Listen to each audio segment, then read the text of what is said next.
वीर बिरसा मुंडा संस्थेतर्फे दर्यापूरच्या समता नगर येथे संविधान दिन उत्साहात साजरा करण्यात आलाय। दौर्बर्यातून मुक्ती आणि मतदानाच्या अधिकारावर सखोल मार्गदर्शन करून दर्यापूर येथील समता नगर मधील श्रावस्ती बुद्ध विहारामध्ये वीर बिरसा मुंडा बौद्धिस्ट संस्थेच्या वतीने भारतीय संविधान दिन मोठ्या उत्साहात आणि आनंदात साजरा करण्यात आला। भारतीय संविधानाचे शिल्पकार डॉक्टर बाबासाहेब आंबेडकर यांनी सामान्य माणसांना दिलेल्या मतदानाच्या अधिकारांच्या महत्त्वावर या प्रसंगी सखोल असं मार्गदर्शनही करण्यात आलंय। कार्यक्रमाची सुरुवात डॉक्टर बाबासाहेब आंबेडकर यांच्या प्रतिमेचे पूजन करून करण्यात आली आहे। विविध मान्यवरांची उपस्थिती या कार्यक्रमाला लाभली होती।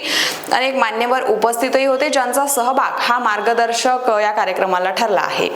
श्रीमती लक्ष्मीजी वाकोडे प्रमुख मार्गदर्शक म्हणून, सुनील गवई सत्कार मूर्ती अमोल चव्हाण प्रमुख उपस्थिती, मोहन अंबोरे, सतीश साबळे, अंकुश भगत, मंगेश वानखडे, प्रकाश रामटेके आणि प्रमुख मार्गदर्शक म्हणून सुनील गवई यांनी आपल्या व्याख्यानामध्ये डॉक्टर बाबासाहेब आंबेडकर यांनी संविधान निर्मितीच्या माध्यमातून मागासलेल्या व सामान्य नागरिकांना दिलेल्या मतदानाचा हक्क हा किती अमूल्य आहे यावर प्रकाश टाकला आहे। संविधानाने प्रत्येक नागरिकाला दिलेले स्वातंत्र्य आणि हक्काचे जतन करण्याचे आवाहनही त्यांनी यावेळी केले।